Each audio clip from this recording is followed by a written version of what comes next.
Welcome back to the YouTube channel, and this is your $1 Million Agent Blueprint. So today we are covering prospecting. Prospecting is the most important part of your business when you are a real estate agent. Many people think it is listing houses. Many people think it is selling houses. Many people think it is social media.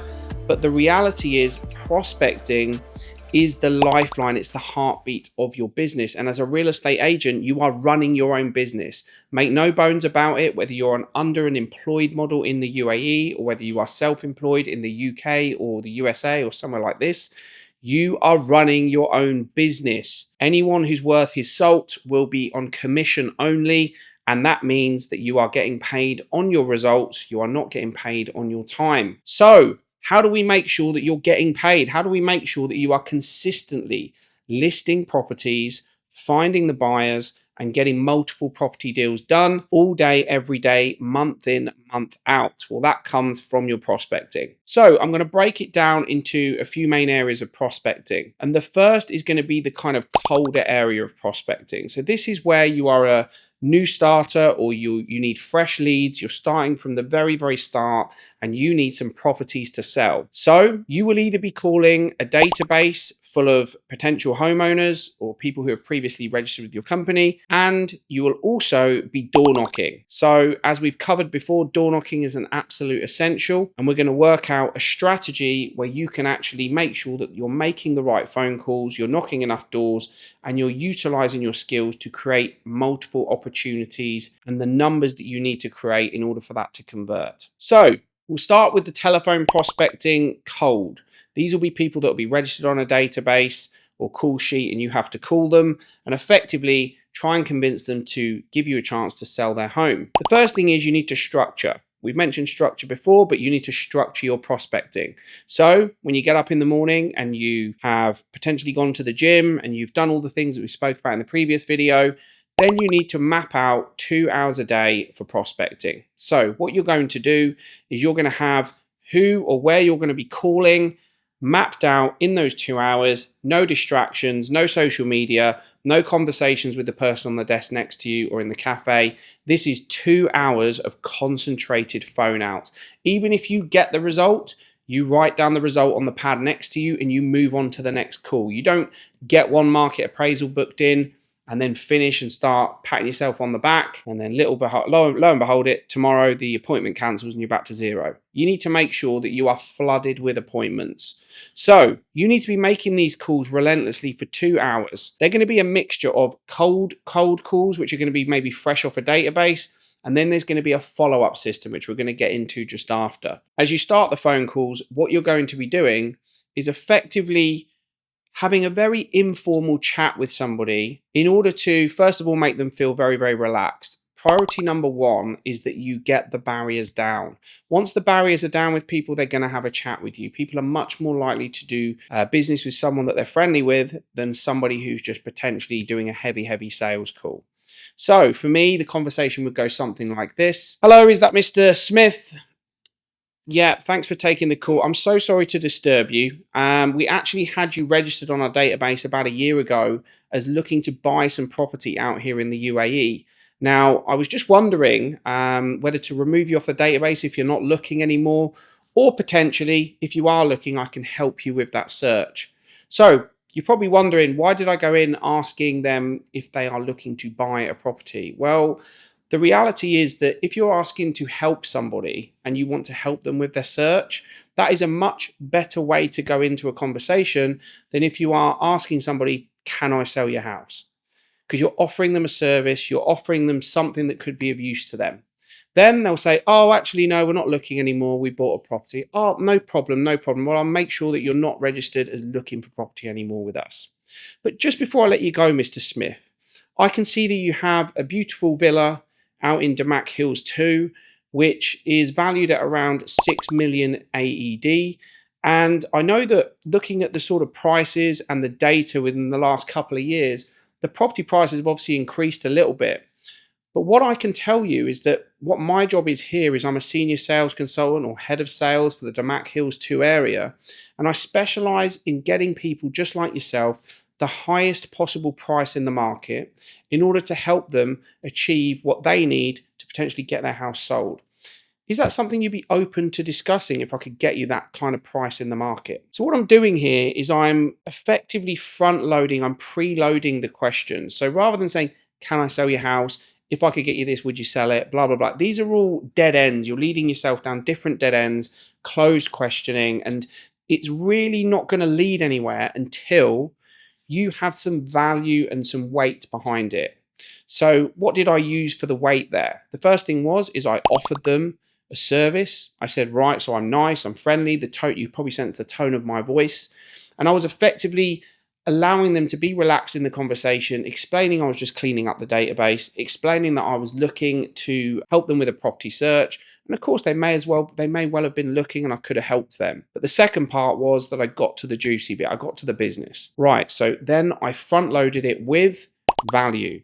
Not only has his property gone up by X amount, but you probably get a call off a million real estate agents, but we can guarantee to get you the highest price in the market. This is a differentiator between us and the other agencies. So as that goes forward, you may get some objections. Now, one thing I would like to say to you in the whole of this process is objection handling is absolutely critical that you master it, because the reality is with objection handling is that once you master it, you can overcome everything, move the conversation to the next phase, and of course, get that appointment closed. So I'll just pick this conversation back up. Great, Mr. Smith. Well, look, I can see that obviously your property is worth around 6 million AED at the moment. As I mentioned, we specialize in getting you the highest possible price in the market, and I would love to show you how that works. With that in mind, I'm in your area Monday and Tuesday, just meeting some clients. Maybe I could pop by for like half an hour, grab a coffee. You can show me the beautiful home and we can have a chat about how this strategy works, because I know you're going to be impressed. Which day is better for you, Monday or Tuesday? What I've done is finished with an alternate close. Saying, are you interested, yes or no, is not the right way to get something in your diary. However, if you are saying which day is better for you, Monday or Tuesday, you're giving them an alternate close. Oh, I'm not sure I can do Monday. Well, why don't we just pencil it in for Tuesday? And then obviously if it changes, Mr. Smith, you can let me know. I'll pop you an invite so you've got it in your calendar. I'll do a bit of preparation ahead of our meeting and I look forward to seeing you at the property on Tuesday. So that is kind of course, it can go down a few different variables, but that is the general structure that you're looking for with regards to how to close that meeting. The objections we're going to cover in the next video, so make sure you wait for that next week, but it is absolutely critical that you master it. So we've got the crux of the conversation. We know what we're trying to do. We're trying to book market appraisal meetings with sellers. These can be fresh people you're calling or a follow-up system from people you previously door knocked, or people that maybe you've had old market appraisals with, unsuccessful ones, referrals, etc., etc., etc. The main thing is you have to attach your performance to numbers. So you cannot be one of these fly-by-night real estate agents that hopes that if they make a few calls here, a few calls there, they're going to take the world by storm. It's just not going to happen. The people who are militant with their systems are the ones that make the most money. So you must target yourself on those calls. When you call for 2 hours, make sure you are giving yourself a minimum of 2 to 3 market appraisal meetings booked in your diary from that call out. That gives you 3 things to chalk off: close, confirmed, calendar invite sent, and in your diary. Boom, that's productivity, that is progress. When you are just hoping that the odd thing comes in, don't expect anything to stick. And then we move into the door knocking. Door knocking, especially in the United Kingdom, is a perfect way to get property to list. The first thing is that you know the sellers are motivated to sell because the property is on the market. So the only differentiator between it being on the market with another agent and on the market with yourself is you. You must be the differentiator.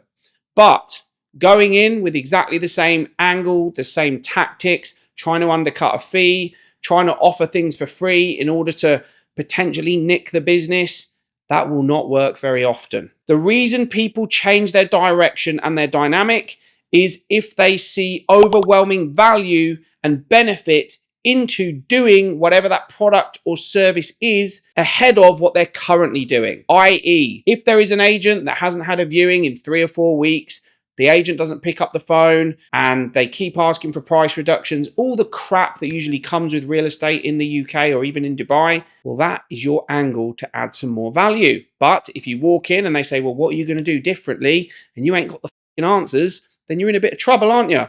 So you need to have these answers. You need to have these processes, which comes through the self-development side that we're going to cover in another video. So when we're talking about this process, we need to make sure that when we get that opportunity to speak to a seller who's not had a call from their agent for a few weeks, who keeps getting the odd person come around, tire kicking, not making an offer, or it's just not getting any interest, and you knock on the door, and they probably are off with estate agents at this point. It's at that point that you must nullify the situation in exactly the same way that we described on the telephone. You nullify the situation into making them feel relaxed. Also, make yourself sound busy. Don't be a person that's effectively geared their whole day around knocking on this door to piss this guy off. What you should be doing is, first of all, coming from a sense of importance. This means if I ever knocked on a door, I wouldn't be saying, oh, hi, I'm here to list your house, or I really need to speak to you about your house. I would actually be saying, oh, I'm so sorry to disturb you. I was just passing through. I'm actually flying through to meet some clients on the next street, but I had to pop by and just introduce myself. What's your name, sir, if you don't mind me asking? Oh, yeah, my name's Dave, blah, blah, blah. Brilliant. Dave, as I said, I'm so sorry to disturb you. My name's Tyron Ash, and I am the head of sales for X, Y, and Z area. And what I wanted to do was just basically introduce myself, as effectively I specialise in selling homes just like yours. Now, I saw your property was on the market for about 4 months now. How's that been going? So what I'm doing is I'm effectively just breezing through the conversation here. I'm making him know that I'm shooting through. I'm in an important position, but I wanted to pop by and introduce myself. Saying I want to introduce myself, it gives them a sense of importance, that they're not just some kind of rabbit in the headlights of you on a hungry commission breath sales mission. They need to know that they are important and they're someone that you wanted to speak to. Then flying through because you're meeting some clients, it shows that you're busy. There's a bit of social proof in there, a bit of credibility that you're not just a fly-by-night real estate agent that's got nothing in his diary. And in fact, in between appointments, you wanted to meet that seller. Then, of course, with a nice compliment about their beautiful home, you can't believe it hasn't sold after 4 months, and you just thought, I need to come and have a chat with this guy. They're going to listen to what you got to say. So as you do this, they're going to say different things. It could go down a few different paths. And the main thing is that it doesn't matter what they say.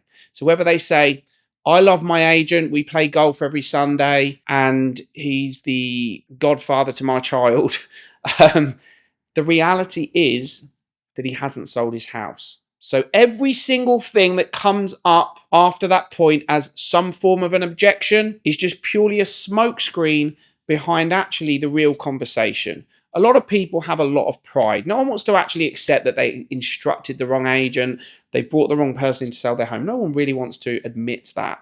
So effectively, by neutralizing the objection or the reason that you can't come around to list that house, or them just fronting up that it's going a bit better than it is, you should just relax, gather your thoughts, because it's coming. You have to sit there with a weight of expectation and a complete lack of panic, because they're going to say something that potentially could push back. And as they do that, relax, because when he says, I'm best friends with my agent, he's been working with me for years, blah, blah, blah, blah, blah, blah, I'll say, that's absolutely brilliant news, Mr. Seller.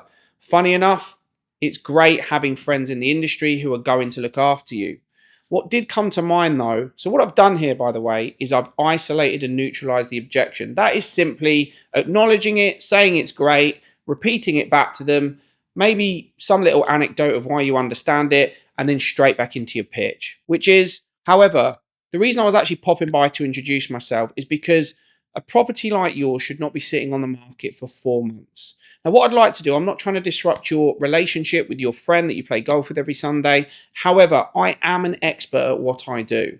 And what I'd love to do is purely just grab half an hour of your time, not to list your house, not to disrupt anything, but just have a very informal chat with you at the property. I can show you how our strategy works. We're an international company that's done hundreds of millions of pounds of sales, and I know a man of your caliber is going to be very, very impressed with it. So what I'd like to do, I'm back here on Monday or Tuesday. I'd love to just run through it. You can give me a tour of your lovely home and I can show you how this strategy works. And hey, if you think there's any value in it and it's better or more proactive than what you're getting currently, we can have a chat. And if not, don't worry, we'll shake hands and walk away. With that in mind, what day's better for you, Monday or Tuesday? So what I'm doing is I'm always isolating an objection, and we're going to go and really break down the isolation of objections in the next training session, but I would utilize that as a structure for when you're actually closing business. Objections are a smokescreen behind the real reason. But the reason they haven't agreed to it at that point is they haven't seen enough value in you, what you provide, and why they would deviate from their current process to use you. And that is where the market appraisal comes in. So when you're door knocking, you need to have numbers attached to these door knocks. You need to make sure that you are knocking and speaking to a minimum of 25 doors a week. That is 100 a month. And that's not knock, run down the driveway. That is 25 conversations. That's 5 a day, Monday to Friday, which means you might have to knock 15 doors to get 5 conversations. So as you have those conversations, there's always going to be a bit of hostility. Don't worry about it. If you're relaxed, if you're breezy, if you're confident, they're going to feel relaxed. They're going to feel confident. And that is how you approach it. But with those 100 door knocks, you have to attach the result. So how many are you going to book? Well, if you are speaking to 5 people, I would expect you to really be converting around 3 to 5 of them every single week, because you've got 25 opportunities a week, which means you've only got to convert 15 to 20% of them in order for you to hit 3 to 5 market appraisals a week, plus your follow-up calls, plus your telephone prospecting, and you should easily be doing around 15 to 20 market appraisals a month. Suddenly, when you're doing 15 to 20 market appraisals a month, that is sitting with sellers and actually discussing the property, the value, and also the strategy of how you're going to sell the home, then you are giving yourself the probability factor. Real estate is 100% a probability game. Your skills, your self-development, and your processes tip the probability in your favor. But if they don't, they tip it out of favor. But the one thing that will always screw you up is if you're not putting the numbers in the first place. So you need to have 20 opportunities sitting with sellers every single month. And then as you do that, that's going to give you enough that you can miss a few.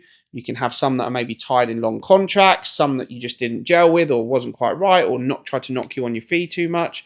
And then you can close maybe 50%. And let's say you close 50% of them, that's 8 to 10 listings a month. So let's just call it 8 listings. 8 listings at £1 million average with a 2% fee of £20,000 is £160,000 listed to market every single month, which means that if you then sell 50% of them, that gives you a gross sales commission figure of 80,000 in a month, which means if you're on a 50% commission split, you're earning £40,000 a month net income. Suddenly, you've gone from earning £2,000 on a high street agency a month to earning £500,000 a year. So this is how critical prospecting is. You must effectively target yourself on the front end numbers, master your self-development, which we'll cover in another training session, and then the combination of the work rate, the output, the phone calls, the door knocking, the structure will give you enough opportunity in a week and in a month to convert them into listings. Then when you nail your pricing and your marketing strategy, your open house strategies, and all of your viewing strategies, which we're going to cover in another training session, then you can do some serious damage. But if you don't do the front end, you're never ever going to get the back end, which is the money. And that is why prospecting is the most important part of your business. If you miss it and you don't do it, don't expect to be wealthy in real estate. Click like and subscribe if you found this useful, and thank you for tuning in.